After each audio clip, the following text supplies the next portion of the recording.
베풀어 주시옵소서. 감사하며 예수 그리스도 이름으로 기도드립나이다. 아멘. 작성해 주시기 바랍니다.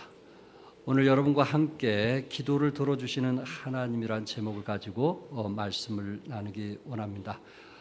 이미 우리는 그 32장을 통해서 말씀을 같이 나눴던 것처럼 모세가 시내산에서 하나님의 이제 십계명을 받고 내려오게 되었을 때 이스라엘 백성들이 금송아지를 숭배하는 그 모습을 보면서 그 십계명을 그 돌판을 거기에서 깨트리면서 분에 못 이기는 그러면서 어떻게 이런 백성들을 내가 가나안 땅으로 인도해야 되는가 하면서 정말 그 울부짖는 모세의 모습을 보게 됩니다.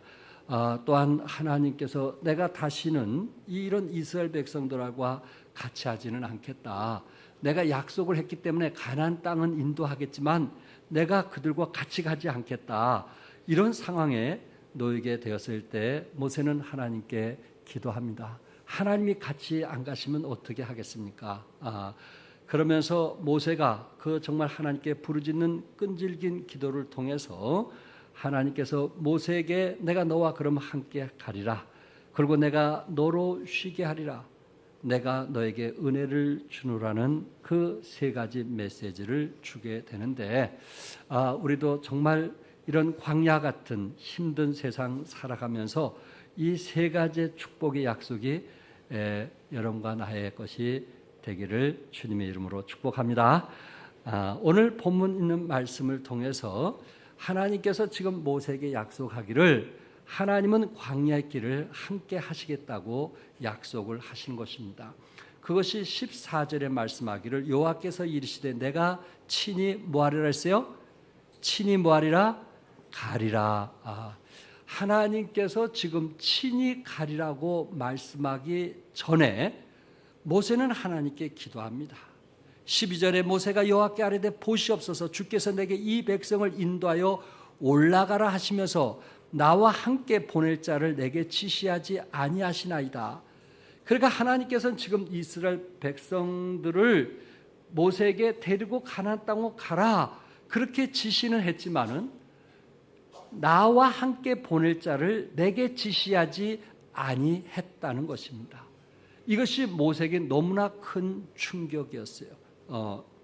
물론 모세 자신도 충격이었지만은 금송아지 사건 이후로 하나님께서 그들과 함께 가지 않겠다고 3절에 약속을 합니다. 나는 너희와 함께 올라가지 아니하리니 나는 너희들과 함께 가나안 땅에 가지 않겠다고 말씀하는 거예요. 그 이유는 너희 목이 곧은 백성인 줄 내가 길에서 너희를 진멸할까 염려함이라. 너희들이 그 얼마나 교만했던지 혹시 내가 너희들을 가나안 땅에 가는 도중에 너희들을 진멸할 수도 있을 것 같아서 내가 너희들과 같이 가지 않겠다. 그러니 모세가 앞서고 너희들이 가라. 그러면서 2절에 하나님 대신 누구를 가게 했냐면은 2절에 사자를 보내어 가나안 땅을 주시겠다고 말씀을 하는 겁니다. 그동안 늘 하나님께서 앞서 행하셨거든요. 그리고 하나님께서 모세와 동행했거든요. 그러나 이스라엘 백성들이 우상 숭배를 하고 저들의 그 교만함을 보셨던 하나님께서 혹시 내가 이들을 화가 나서 심판하실까 봐 두려워 내가 너희들과 같이 가고 싶지 않니 나 대신 사자를 보내어 가나안 땅을 너희들에게 약속한 대로 주겠으니 가라고 이야기를 하는 것입니다. 그동안 하나님께서는 하나님 말씀에 보면은 내 사자라는 말을 칭했거든요. 항상 사자라고 할 때 내 사자. 그런데 오늘 2절에 보니까는 사자를 보내어 정관사가 빠져 있는 것입니다. 내 사자를 보낸다는 그 말 속에는 성부, 성자, 성령 이 삼위일체 하나님께서 포함돼서 하나님께서 함께 하시겠다는 의미에서 내 사자를 보내겠다 이렇게 말씀을 했는데 2절에서는 사자를 보내어 가나안 땅을 주시겠다. 내가 너에게 약속한 거니까 가나안 땅은 너희들에게 주겠다. 그러나 누구는 가지 않겠다는 거예요? 하나님은 가지 않겠다는 말씀입니다. 여기에 모세는 이러시면 안 됩니다. 하나님이 함께하기를 원하는 것이 하나님이 함께하지 않는 가나안 땅은 의미가 없습니다. 물론 그곳에는 젖과 꿀이 흐르는 땅 아니겠어요? 이스라엘 백성들이 얼마든지 편하게 쉴 수 있는 장소가 아니겠느냐 하는, 이스라엘 백성들이 애굽보다는 가나안 땅을 원했던 것은 그곳에는 모든 과일들이 풍성했고 아름다웠어요. 저들이 얼마든지 먹고 쉼을 얻을 수 있는 그런 장소였어요. 그래서 이스라엘 백성들은 오로지 자신의 부귀와 영화와 안락을 위해서 모세가 없으면 금송아지라도 숭배해서 자기네들이 좀 생활이 안정되고 평안되고 자식들이 잘되고 모든 것이 형통해지기를 원했던 것이 이스라엘 백성들의 마음이었어요. 그러니까 그들의 마음이 그러니까 내가 사자를 보내겠다, 천사를 보내서 너희들을 가나안 땅으로까지는 이끌어 가겠다, 내가 약속한 것이니 그 가나안 땅에서 풍성하게 먹고 마시고 누리면서 살라고 얘기하는 것입니다. 이스라엘 백성은 너무나 고마웠던 것이죠. 이스라엘 백성은 너무나 감사했던 것이죠. 왜? 가나안 땅에서 편안히 쉬고 먹고 누리면서 산다고 하니 이보다 더 좋은 일이 어디 있겠어요? 그러나 모세는 달랐어요. 이거는 아닙니다. 이거는 아닙니다.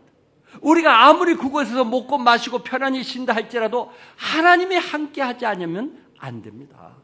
하나님이 우리와 동행하시고 하나님이 우리와 함께 하실 때 때로 우리가 편안하고 그리고 풍성하고 그리고 형통할지라도 그때마다 위기와 어려움이 있을 때 하나님이 나와 함께 하심으로 그 위기를 극복할 수 있고 이길 수가 있는데, 하나님이 함께 하지 아니하시면 일시적으로는 우리가 부와 또한 행복을 누리면서 살 수는 있지만 그것은 일시적인 것이고 하나님이 없는, 하나님이 우리 삶의 주인이 되지 않는 그 삶은 결코 우리는 행복할 수가 없고 만족할 수가 없고 기뻐할 수가 없습니다. 그 얘기를 지금 모세는 말씀하고 있는 거예요. 이스라엘 백성들은 하나님 없이도 가나안 땅에 간다고 하니까 얼마나 좋으냐, 그러니까 우리끼리 가자 하는 것이고, 모세는 하나님이 없는 젖과 꿀이 흐르는 가나안 땅은 의미가 없다는 말씀을 하고 있는 것입니다. 여러분 어떻습니까? 우리가 가끔 조난당할 경우들을 TV에서 보게 됩니다. 때로 상품 백화점이 무너져가지고 참 그 굴 속에 어려움을 당한 사람들을 보게 될 것입니다. 또 갱이 무너져가지고 그 속에 그 어려움을 당하는 소식을 듣게 됩니다. 그런 조난이 당할 때 그분들에게 정말 배불리 먹을 수 있는 물자를, 비상식량을 주기를 원할까요? 그렇지라면 하루 빨리라도 그분들이 구출되기를 원할까요? 아마 정상적인 사람이라면은 비상식량이 풍성한 것보다 빨리 하루라도 빨리 구출되기를 원할 거예요. 이게 정상적인 사람 아니겠어요? 그런데 많은 사람들이 비본질적인 것에 마음을 두더란 말이에요. 우리가 어떻게 예수를 믿어도 좀 더 잘 살까? 어떻게 예수를 믿어도 우리 좀 자녀들이 잘 될까? 어떻게 예수를 믿어도 우리가 좀 형통할까? 그러면서 매 순간 누가 개입되지 않기를 원해요? 하나님이 개입되지 않기를 원해요. 그러면서 하나님 말씀에 순종하는 것은 거부하는 거예요. 하나님께서 우리에게 명하는 것은 거부하면서 형통을 원하는, 가나안 땅에 들어가고 싶어하는 그런 사람들이 우리 주위에 종종 있을 수 있어요. 비상식량만 원하는 거예요. 그들의 상황이 어떠하든 어디에 갇혔던 그것이 중요한 것이 아니고 거기에서 다리 뻗고 마음껏 먹고 쉴 수만 있다면 하나님의 이름을 도용해서 하나님을 우상처럼 생각하는 그런 사람들이 우리 주위에 있을 수 있다는 거예요. 모세는 그 사실을 알기 때문에 하나님이 함께하지 않는다면 나도 가지 않겠습니다. 아무리 젖과 꿀이 흐르는 곳이라 할지라도 그것이 하나님이 없는 곳이라면 그것은 내 삶에 의미 없는 것입니다. 나는 하나님이 나와 함께하기 때문에 내가 지금까지 이 일을 했습니다.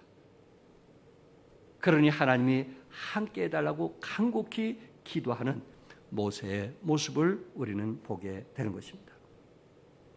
사람들이 영적으로 타락하고 영의 눈이 떼어지지 않는 사람은 하나님의 말씀이나 또한 예수님이 나의 삶의 주인이 되기보다는 눈에 보이는 돈이나 건강이나 명예만 달라고 하면서 살아가는 사람들을 우리 주위에 많이 보게 됩니다. 여기에 단어 하나 차이입니다. 모세는 그 사자, 성부, 성자, 성령이 함께 하시는 그 사자를 보내달라고 했던 것이고, 이스라엘 백성들은 사자만 보내달라는 것입니다. 하나님이 안 계셔도 사자만 보내주셔서 우리가 가나안 땅에 들어가면 우리가 편안히 살 수 있는 거, 그걸로 만족합니다. 그러나 모세는 그 사자, 성부, 성자, 성령이 함께 하시는 그 사자가 나와 함께 할 때 가나안 땅에 의미가 있다라는 것을 지금 말하고 있는 것입니다. 이랬을 때 하나님께서 그 모세의 믿음을 보고, 모세의 아름다운 신앙을 보고 15절에 모세가 여호와께 아뢰되 주께서 친히 가지 아니하시려거든 우리를 이곳에 올려 보내지 마옵소서 하는 그 몸부림침을 보고 우리 주님께서 내가 친히 뭐하리라? 가리라 라고 약속을 하는 것입니다.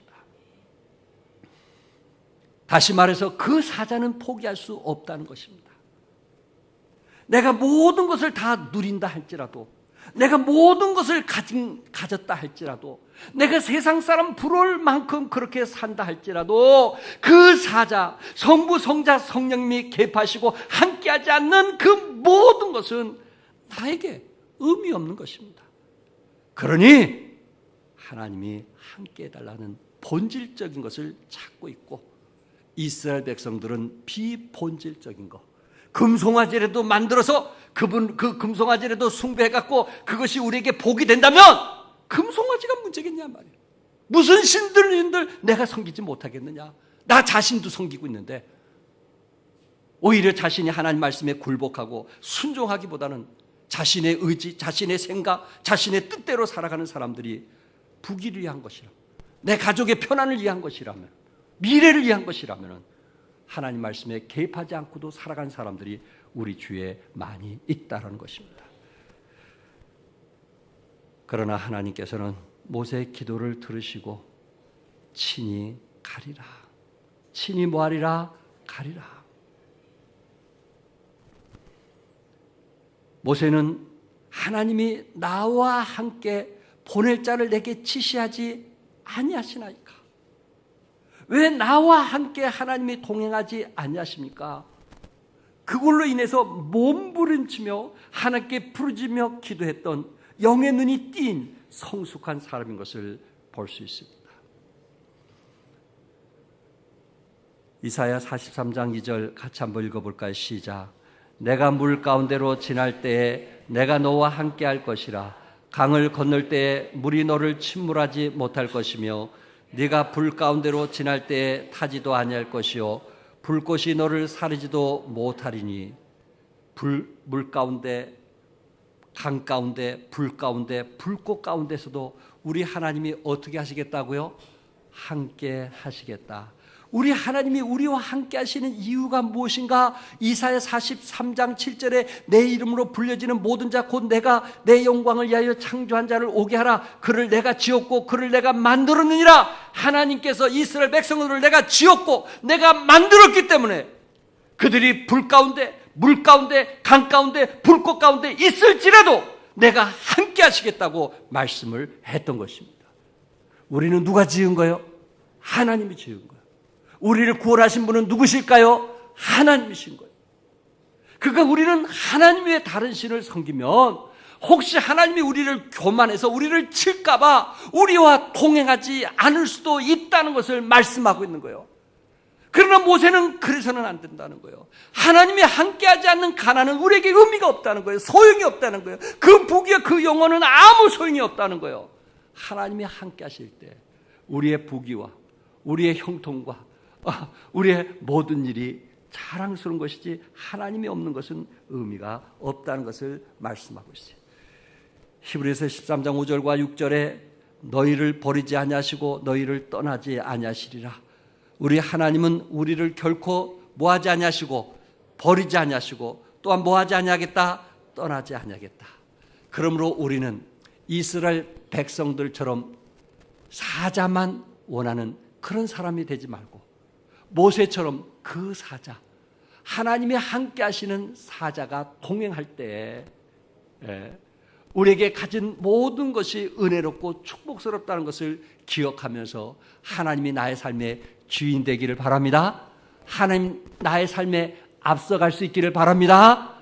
하나님이 없는, 하나님이 개입되지 않는 내 생각, 내 주장, 내 고집, 그렇게 해서 내가 얻은 물질, 부귀, 영화, 그것은 아무것도 아닌 거예요. 세상 사람들이 누리는 그것은 하나님 보시기에 아무것도 아니에요. 어린아이들이 부모 없이 엄마 먹을 것만 주고 가세요. 엄마 우리가 쓸 수 있는 돈만 주고 가세요. 아주 좋아합니다. 그러나 하루 이틀 부모 없이 애들이 지내면서 결국은 누구 없이는 살 수 없다는 것을 깨달을까요? 부모 없이 아무리 먹을 것이 많다 할지라도, 아무리 용돈이 많을지라도 어린 자녀들에게는 부모 없이 결코 우리끼리 이렇게 누린다 할지라도 행복하지 못하는 것을 아는 것처럼 여러분아도 하나님 없이는 결코 행복할 수 없다는 것을 기억하시기 바랍니다. 여기 16절에 나와 주의 백성이 주의 목전에서 은총 입은 줄은 무엇으로 알까요? 내가 하나님의 은총 입은 것을 무엇으로 알 수 있겠느냐 말입니다.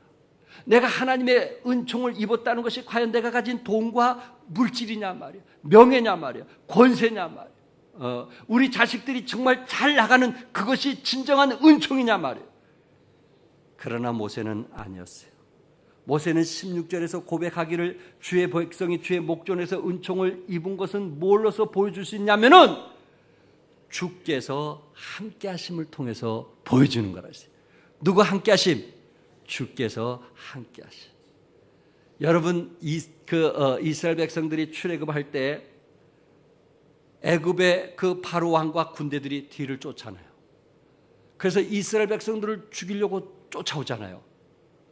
그런데 하나님께서 함께 하심을 통해서 구름 기둥과 불 기둥을 통해서 이스라엘 백성들을 끝까지 보지 못하게 하신 분이 누구신가요? 하나님이세요. 이 함께 하심이라는 게 이런 영적인 축복이 있는 거예요. 보이지 않지만 하나님께서 애굽 군인들에게 보이지 않도록 구름 기둥과 불 기둥으로 인도하시면서 또한 홍해 바다를 건널 때 결국은 그 바닷속에 죽도록 하는 그 사람은 이스라엘 백성이 아닌 애굽 군인들이 바닷속에 죽도록 하시는 그 일은 이스라엘 백성들이 한 게 아니에요. 누가 하셨어요? 하나님이 하신 거예요. 하나님이 함께 하신 것은 하나님의 은총을 입은 것을 깨닫게 하는 거예요. 그러니까 여러분과 나의 삶 속에 하나님이 함께 하지 않는 그 삶은 의미가 없는 거예요. 순간순간 하나님이 함께 하심을 믿으시기 바랍니다. 하나님이 동행함을 믿으시기 바랍니다. 이게 얼마나 축복인지 아시겠죠? 소년범의 대부라고 불리는 천종호 판사님이 계십니다. 이분은 이제 그 소년범들을 위해서 참 도와주고 그들이 사회에 나가서 올바르게 살도록 하는 일을 하게 되는데, 그가 판사가 된 지 20년이 넘도록 참 그의 삶은 하나님 없이 살았던 사람이에요. 정말 부귀와 영화, 그리고 아내, 자식, 그게 잘 되면 그것으로 만족하면서 살았던 사람이 바로 천종호 판사예요. 그가 쓴 책 아니야 우리가 미안하다라는 책을 쓰게 됐는데, 그 말은 이제 그 소년범들 중에 재판을 받기 위해서 온 애들에게 항상 하는 말이, 너희들이 잘못이 아니야, 부모의 잘못 때문에 너희들이 이곳에 온 거야 하는 얘기를 해주는 사람이 바로 천종호 판사였어요. 그런 식구가 9식구요. 달동네에서 살았어요. 그 단칸방 그 방 하나에 9식구가 이리 끼고 저리 끼고 하면서 서로 살았어요. 그런데 이 사람이 친구의 도움으로 학생 때 교회를 다니기 시작하면서 예수님을 믿게 됐는데, 그때 그가 결심한 것은 우리 집안이 잘 살고 우리 집안이 남들에게 떳떳하게 살려면 그리고 조금 넓은 집에 가려면 내가 공부하는 거 이거 한 가지뿐이 없다. 그래서 이분이 그냥 공부벌레가 된 거예요. 열심히 공부를 했어요. 그래가지고 이제 판사까지 오르게 됐는데 그가 10년 동안은 무슨 생각을 했냐면은 내가 판사의 자리에 이르려면 인맥이 좋아야 된다. 어디에 쓰느냐 이게 너무 중요한데 그 인맥 관계를 갖기 위해서는 그분들이 좋아하는 곳에 내가 쫓아다녀야 된다는 생각을 갖게 된 거예요. 좀 더 잘 살아보기 위해서, 좀 잘 돼보기 위해서. 그래서 우리나라가 술 문화 아니에요. 그러니까 이분은 퇴근만 하면은 그 윗사람들과 늘 술집에서 누리면서 밤 2시, 3시에 집에 들어오곤 했어요. 그것을 몇 년 동안 하냐면 10년 동안. 이분의 생각이 인맥 없이는 나는 출세할 수 없다. 그래서 이 인맥이 계속되기 위해서는 이 술 문화에 젖어야만 되고 그 술 문화에 그 사람들과 관계해야만 나는 더 좋은 판사가 될 수 있다. 이런 생각을 가졌던 사람이에요. 10년 동안 술 문화에 빠져 있는 사람이에요. 그런데 참 그래서 아내 역할이 필요한 거예요. 그 아내가 늘 기도하면서 내 남편 이건 아닌데 내 남편 이건 아닌데 신앙생활 잘한다고 해서 내가 결혼했는데 와보니까 완전히 술독에 찌들어 사는 사람. 그래서 아내가 10년이 지날 때 이렇게 얘기합니다. 여보, 우리가 이렇게 살려고 판사가 된 것 아니잖아요. 당신이 얘기한 것처럼 인맥을 통해서 부와 명예를 얻기 위해서 우리가 결혼한 거 아니잖아요. 우리가 결혼한 것은 판사가 돼서 좀 더 좋은 일을 하고 그리고 선한 사람들이 억울한 일을 당했을 때 그들을 돕기 위해서 우리가 당신 판사 된 것 아니냐고. 뭔가 당신이 향하고 있는 방향은 잘못된 거 아니냐고. 벌기 위해서, 명예 얻기 위해서. 물론 그것으로 인해서 나와 우리 자식들이 잘 될 수 있는 것 있을지는 모르겠지만 그것이 진정 하나님을 기쁘게 하는 것이냐고 아내가 한마디를 던졌어요. 그게 마음에 확 꽂힌 거예요. 밤새 잠을 못 잤다고 합니다.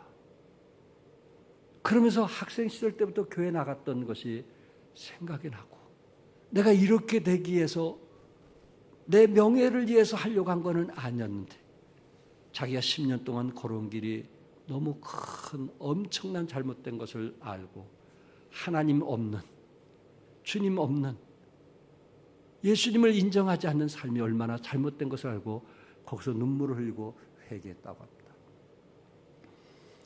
그러고 한 달, 2달 지나면서 그가 원하는 일을 하고 싶었는데 그것은 소년부들을 위해서 잘못 들어온 이 비행 청소년들을 위해서 어떻게 하면 그들을 도와줄 수 있을까? 그래서 모든 것 다 내려놓고 이제 청소년들을 위한 재판관이 되어서 그 일을 하기를 위해서 자신이 들여지게 되었고 배고픈 아이들에게 먹을 것을 사주고 용돈을 주고 용서를 비는 아이들에게는 우리가 미안하다. 네가 잘못한 것이 아니다. 우리 때문에 그렇다. 우리가 미안하다. 그 얘기를 늘 법정에서 했다고 합니다. 그리고 법정에서 아이들이 돌아왔을 때 그들을 혼내주고 그리고 죄를 깨닫게 하고 그리고 부모에게 아버지 어머니 사랑합니다. 용서해 주세요 하는 것을 10번씩 부모 앞에 외치게 했다고 합니다. 그런 부모와 자식들은 서로 거기서 얼싸안고 눈물바다가 되었다는 이야기입니다.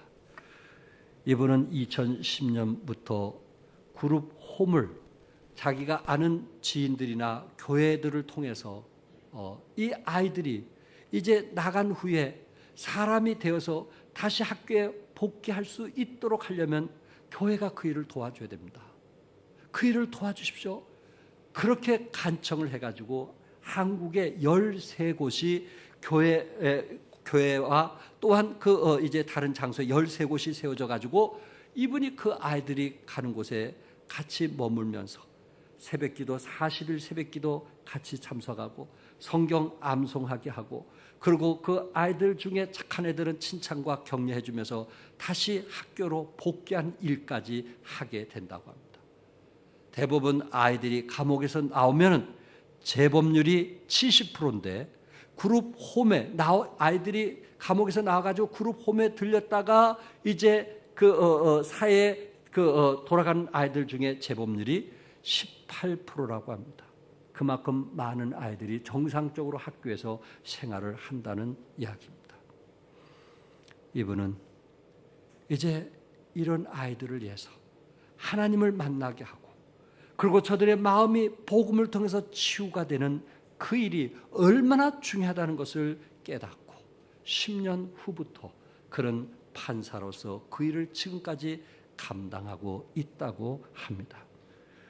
사랑하는 성도 여러분, 이분은 하나님 없이 오로지 자신의 명예와 부를 위해서 10년 동안 살아온 사람입니다.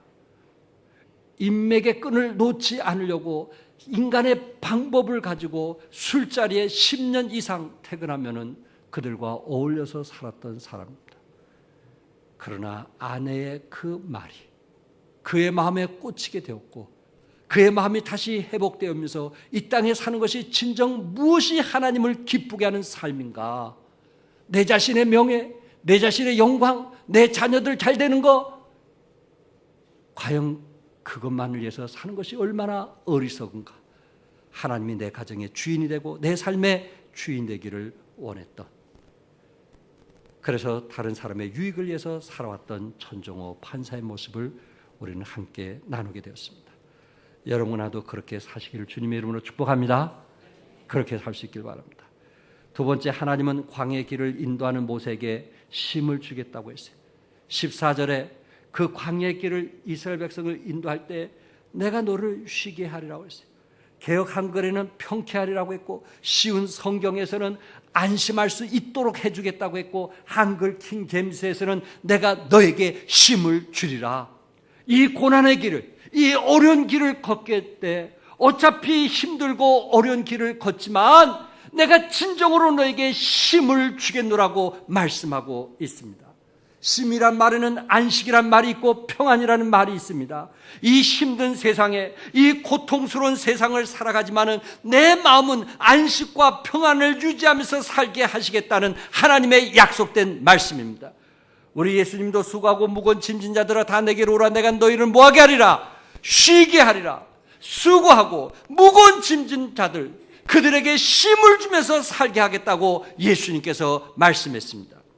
19세기 들어서면서 과학기술이 발달되면 사람들이 편히 살 걸로 생각을 했습니다. 산업사회 이후에 사람들은 대량 생산으로 인하여 더없이 편한 세상이 될 줄 알았습니다. 프랑스의 어거스트 콩트 같은 사람은 종교는 태고시대의 미신적 소산물로 이성이 발달한 과학시대가 되면 종교는 자치를 감추어 버릴 것이다. 사람들이 잘 살면 결국 기독교는 필요 없을 것이라고 그렇게 부르짖는 사람도 있었습니다. 그러나 오늘날 어떻습니까? 각 나라들의 출입국 절차를 상상해 보시기 바랍니다. 얼마나 서로를 의심하고 불신으로 편치 못한지 우리는 알 수가 없습니다. 비행기를 타려고 하면 왜 보안 검색이 그토록 심한지, 오히려 편안한 세상에, 과학이 발달한 세상에 사람들은 불안하고 쉼이 없는 것을 우리는 보게 됩니다. 모세가 이스라엘 백성들을 광야로 인도할 때 내가 너와 함께 하겠다고 말씀하셨고 또한 모세에게 마음의 평과 쉼을 주겠다고 말씀을 했던 것입니다. 앤드류 모레이는 나를 부인하고 주님을 기쁘게 할지 주님을 부인하고 나를 기쁘게 할지 둘 중 하나를 선택하라고 했습니다. 여러분은 어떻습니까? 나를 부인하고 주님을 기쁘게 하는 삶을 살든지 주님을 부인하고 나를 기쁘게 하든지 둘 중에 하나라는 얘기입니다. 나를 부인하고 주님을 기쁘게 하는 삶에게 우리 주님께서 말씀하기를 내가 너에게 쉼을 주리라 이렇게 말씀하고 있습니다.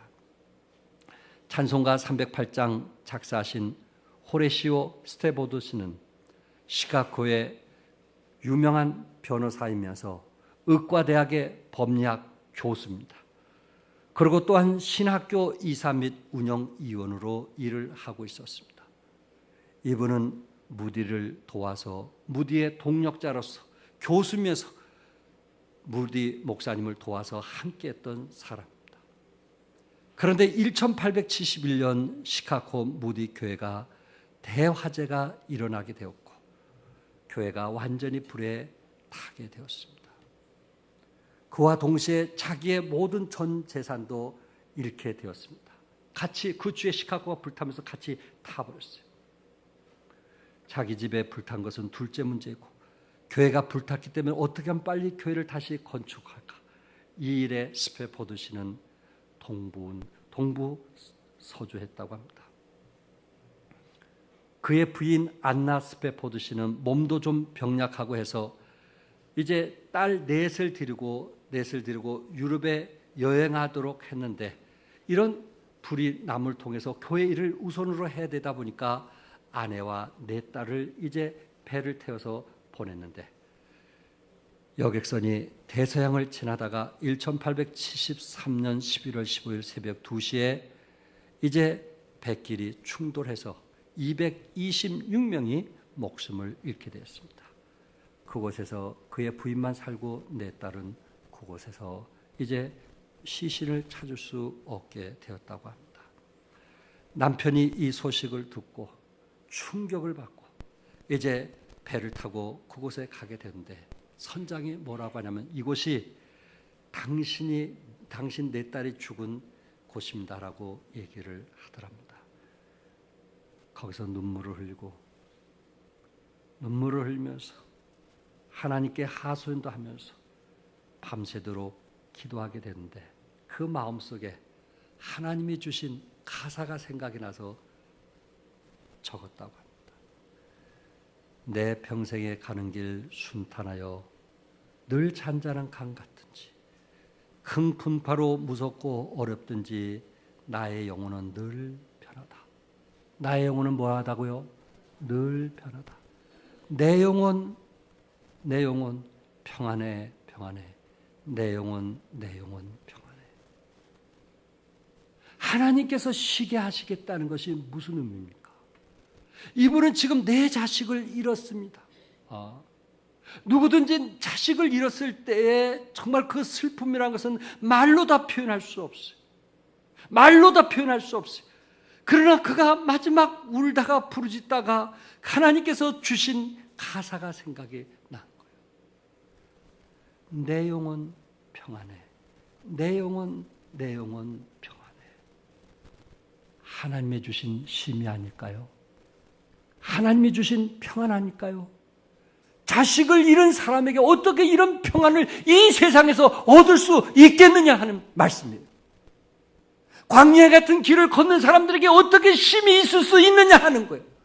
이런 고통스러운 이 시대에 살아가는 여러분들에게, 힘든 세상을 살아가는 여러분들에게, 경쟁하지 않으면 살 수 없는 이런 시대에 피곤해서 늘 집에 오면은 자빠져서 누워야만 되는 이런 시대에 어떻게 이 세상에서 우리에게 진정한 쉼을 얻을 수 있겠느냐 하는 거예요.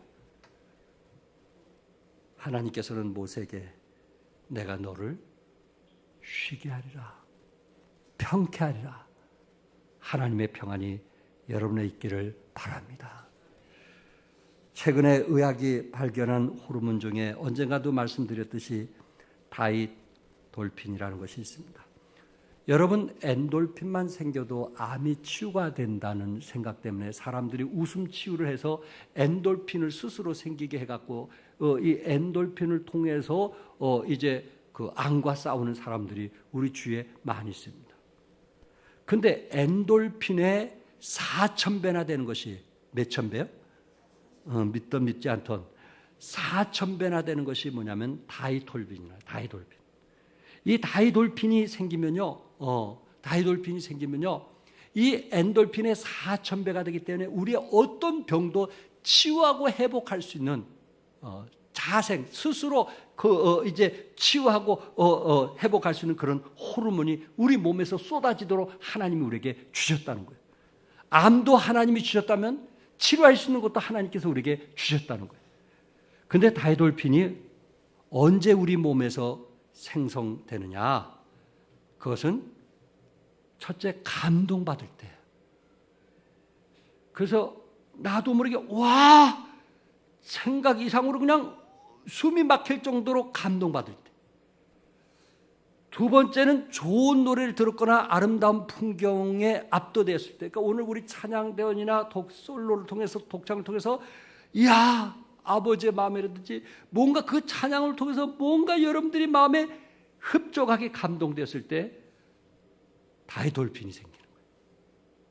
그때 우리 몸의 어떤 아픔도 다 이길 수 있는 거예요. 그리고 전혀 알지 못했던 새로운 진리를 깨닫게 되었을 때, 이런 말씀이 있었구나. 진리를 깨닫을 때. 그리고 네 번째는 엄청난 사랑에 뭐했을 때? 빠졌을 때. 무엇에 빠졌을 때? 사랑에 빠졌을 때. 사랑에 빠졌을 때. 옆 사람들 보세요. 사랑에 빠지면 주름살이 없어지고요. 얼굴이 저처럼 이렇게 예뻐져요. 그런데 여러분이 화장을 아무리 하고요 해도요 거울만 보면요 자기 자신에 대해서 왜 내 얼굴이 이렇지? 이런 사람 있죠? 한번 생각해 보세요. 99.9%가 남편을 사랑하지 않아서 그런 거예요. 누구를 사랑하지 않아서? 남편을 사랑하지 않기 때문에 자기 자신에 대해서 자학하는 거예요. 근데 남편을 사랑하면 다이돌핀이 생기겠어요? 안 생기겠어요? 생기겠어요? 안 생기겠어요? 얼굴이 달라지는 거예요. 천사처럼 되는 거예요. 그가 남편을 미워하면요 얼굴이요 다이돌핀은커녕 환자가 되는 거예요. 그러니까 여러분이 목사님을 사랑하면 다이돌핀이 생기겠어요? 안 생기겠어요? 여러분 모르지만 나는 보인다니까. 저분이 나를 사랑하는가 안 사랑하는가. 여러분 얼굴 보면 보인다니까. 사랑하지 않는 사람 한 사람 내가 이렇게 일어서라 할까요? 우리가 누구를 사랑하면 한번 옆에 보세요. 어떤 사람은 요새 최근에 누구를 너무너무 사랑해가지고 얼굴이 활짝 폈다니까. 한번 보시니까 진짜. 내가 누구를 사랑하면 우리가 건강한 거예요. 누구를 사랑하면 우리 몸의 질병을 치유해 주시는 거예요. 그분은 어제나 오늘이나 영원토록 변하지 않는 누구예요? 우리 예수님 하나님. 그분을 사랑하면 우리는 건강한 거예요. 하나님의 은혜를 받고 있는 거예요. 말씀을 통해서 여러분 진리를 깨닫는 순간 우리 얼굴이 회복이 되고 우리가 건강한 거예요. 엔돌핀보다 더 무서운 것을 하나님이 우리에게 주신 거 믿으시기 바랍니다. 이거는 돈으로도 살 수 없는 거예요. 전적인 하나님의 은혜예요. 다이돌핀은요 엔돌핀, 도파민, 세로토닌 이런 호르몬이 생산하도록 만들어진다는 거예요. 하나님이 우리에게 선물로 주신 거예요. 그러니까 우리 모든 사람을 사랑합시다. 사랑합시다. 미워하지 맙시다. 불평하는 사람들은 항상 자기가 거울 얼굴 볼 때 나 왜 이렇게 못생겼지? 그런 사람들. 근데 다른 사람을 사랑하면 얼굴에 빛이 나는 거예요. 너무너무 감사한 거예요. 여러분이 자식들만 사랑한다 할지라도 한번 보세요. 여러분 자식 사랑하고 얼굴을 한번 보세요. 그리고 자식 왜 이렇게 못하지? 맨날 못한다고 하고 얼굴 보세요. 얼굴이 너무너무 못생겨요. 마귀 할멈 이상 가는 거예요. 그가 우리는 사랑할 때, 우리 몸에서 누군가 사랑하는 마음이 생길 때 하나님께서 우리를 축복하시라고 믿습니다. 진정한 쉼을 주는 거예요. 거기에 평안을 주는 거예요. 세상 살아가기 이렇게 힘들구나 그렇게 생각하지 마시고 정말 세상 살만하다. 하나님 은혜 속에서 세상 살만나다. 그때마다 하나님 기도 응답하시고 역사하시고 축복하시니 세상 살만나다. 즐거움으로 사세요. 우리가 건강하다니까요. 하나님께서 광야길을 거는 사람에게 내가 너에게 쉼을 주리라. 하나님 주신 평안이란 말이에요. 이건 하나님이 주신 어떠한 역경과 어떠한 고통 속에서도 딛고 이길 수 있는 그 평화와 쉼을 하나님만이 우리에게 주실 수 있는 거예요. 끝으로 하나님은 광야의 길을 인도하는 모세에게 은혜를 주시겠다고 했어요. 우리 17절 같이 읽어볼까요? 시작. 여호와께서 모세에게 이르시되 네가 말하는 이 일도 내가 하리니 너는 내 목전에 은총을 입었고 내가 이름으로 너를 알미라. 하나님은 모세에게 내가 이름으로 너를 알미라 그랬어요. 너를 안다. 이거는 얼마나 가까운 것인지 아시겠죠? 어떤 사람의 이름을 아는 것과 그 사람을 아는 것은 다른 거예요. 여기 알미라는 창세기에 보면 서로 부부 사이에 안다는 것은 부부처럼 서로를 너무 잘 아는, 인격을 잘 아는 그런 알물 얘기하고 있어요. 하나님은 은혜를 주시는데, 하나님은 모세에게 은총을 주시는데 그 이유는 내가 이름으로도 너를 알미라. 하나님이 모세의 이름으로도 내가 너를 너무나 잘 알고 있다는 얘기예요. 모세의 인격, 모세의 그 자체를 알고 있다는 거예요. 그런 사람에게 하나님은 은혜를 베풀어 주시고 은총을 베풀어 주시겠다고 약속을 했어요. 그가 하나님께서 이름만 어설프게 기억되는 사람이 있을 것이고, 하나님께서 어떤 사람은 정말 사랑을 줄 수밖에 없는 그런 사람으로 알려진 사람도 있을 거란 말이에요. 예쁜 짓을 해서 하나님이 사랑하지 않고는 어찌할 수 없는 그런 사람이 있을 수 있더란 말이에요. 그런 사람에게 하나님은 은혜를 주시고 그런 사람에게 하나님은 은총을 주시겠다 이렇게 말씀했어요. 그러니까 여러분과 나는 하나님에게 어설프게 알려질 사람이 될 것인가? 그렇지 않으면 하나님께서 내 이름과 내 인격과 모든 것을 알려지도록 내가 하나님께 가까이 나가는 사람인가 하는 것은 우리가 결정하는 거예요. 구원은 은혜로 받지만 하나님의 사랑을 받는 것은 우리가 하는 거예요. 아멘? 우리가 하는 거예요. 우리가 한 만큼 하나님의 사랑을 받는 거예요. 그러기 위해서 누가 하나님과의 깊은 관계를 갖느냐? 누가 하나님 말씀을 일독을 한다든지 이독 그걸 얘기하는 것이 아니고 누가 경건의 시간을 끊임없이 가지면서 하나님과 기도하면서 힘들고 어려운 점을 하나님께 아뢰면서 누가 하나님의 은혜와 은총을 받으려고 애쓰고 있는가? 그거는 우리의 의지에 달려있단 말이에요. 구원은 누구나 베푸는 거예요. 그러나 하늘의 상은 누구나 받을 수 있는 것이 아니에요. 하나님의 은혜는 누구에게나 주지만은 누구에게나 다 받을 수 있는 것은 아니란 말이에요. 그의 이름으로 너를 알미라. 내가 이름으로 너를 알미라. 이처럼 내 이름이 하나님 앞에 얼마나 알려져 있는가 한번 생각해 볼 필요가 있지 않겠는가. 여러분의 이름이 알려질 수 있기를 바랍니다.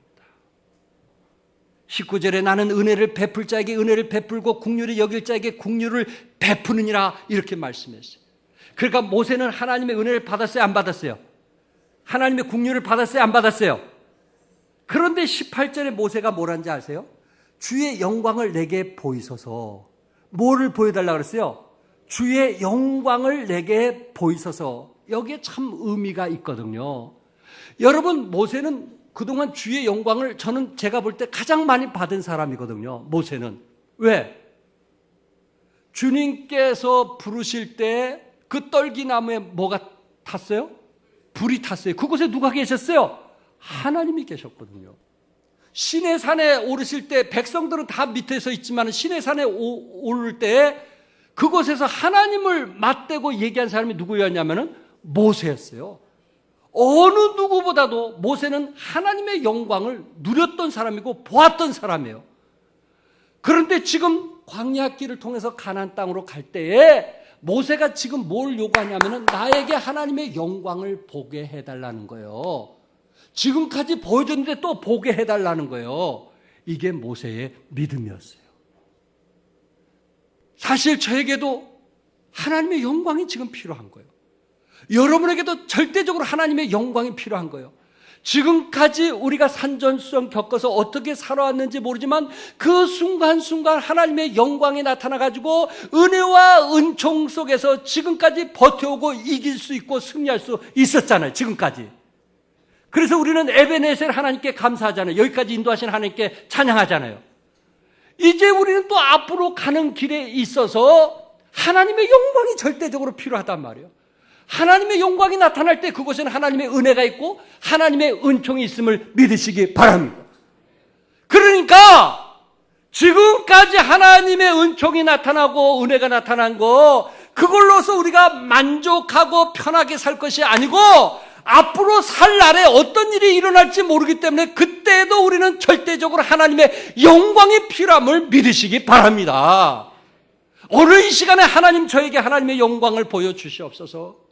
우리 가정에, 우리 식구들의, 내 직장에, 내 사업에 어떤 일이 일어날지 모르지만 지금까지 하나님께서 그때마다 나를 인도해 줬던 것처럼 앞으로도 인도해 달라고 하는 하나님의 영광을 구할 수 있기를 바랍니다. 이게 모세의 믿음이에요. 그래서 하나님께서 은혜와 은총을 은혜 받을 만한 자에게, 은총 받을 만한 자에게 주시겠다고 말씀하신 거예요. 다른 것은 우리가 비교하지 마시고 영적인 축복만큼은 욕심을 냅시다.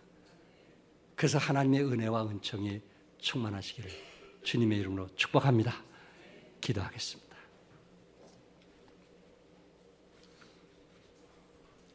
우리 하나님께서 우리에게 내가 너와 함께 가리라,